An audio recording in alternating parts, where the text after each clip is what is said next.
Guys, big video coming out today. I don't get asked it a lot, but I know people are asking themselves it, and it's something I want people to know because you can do it.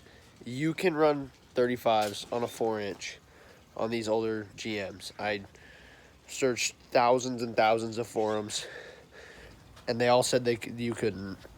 And then BTG Performance on YouTube. At the time he was like Bowtie Guy or something, but now he's under BTG Performance. He has like the drag truck and everything like that. It's pretty cool. But his Sierra he was doing, no, it was the Silverado, Cat Eye Silverado. He was running them, and I said, you know what, I'll try it too. We'll see if it works. And he was right. So we're gonna go ahead and get into it. I'll cut over to the actual Yukon out there, and I'll show you what's up. She's sort of clean. Winter weather's not treating her too nice, but we're trying our best. Don't forget to plug the Instagram.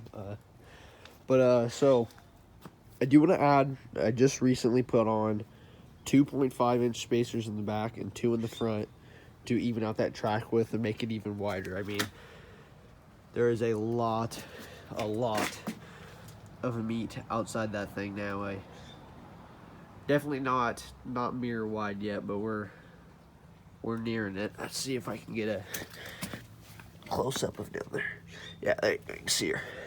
They are Bora spacers, so I brought the good brand. If you're gonna do spacers, they recommend Bora or the far from stock ones. So, I mean, and I'm not worried about it. I know people are gonna be all scared. You know, it affects your drive and it's dangerous. It's not with everything else on here. If you're that worried about that, it wouldn't have big wheels and tires on it, stuff like that. I mean, Whistling Diesel was jumping that Ford F-350 with double stacked 3s, so I'm not worried about it.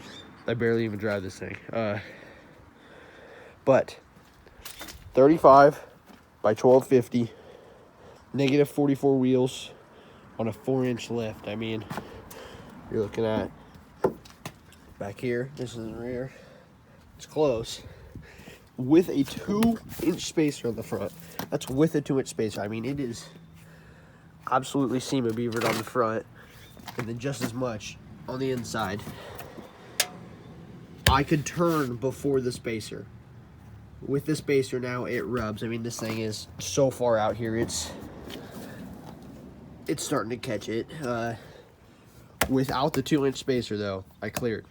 Backing up was the only time that maybe if I cranked it all the way, and it was just a tad bit flexed, it would clip that fender liner right about there. But other than that, I mean, 35, 4-inch lift, it clears. Let's see. So, I mean, she's got some meaty tires on her, and she runs just fine. So it's something that you can do. I guarantee it. I definitely want to take these guys off and retorque the spacers. I've had them on for like 4 or 5 days, and that's one thing. If you're gonna run spacers, just torque your stuff. Just make sure just do it right. You know, you don't want to.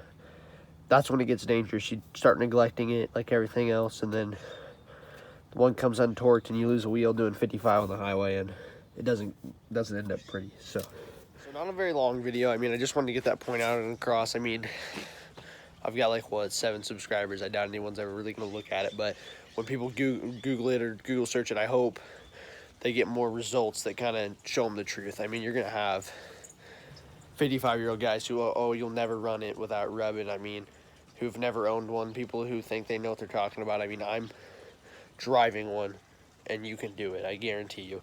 I mean, the big thing it comes down to is no, it's not practical at all. If you're dailying all the time, if you don't want to deal with the rubbing, just run 33s or don't run spacers, get a 6-inch lift, whatever you got to do. But you can do it. I mean, when it flexes, I'll catch. When I didn't have the spacers, if I flexed, I caught a little bit. Now, if I flex turning, it's gonna rub a little bit because of the spacers. But I mean, that's my daily, and it's not a problem for me. I mean, I don't drive it much, but I haven't had any issues with it. Like I said, running the spacers 4 or 5 days, absolutely nothing.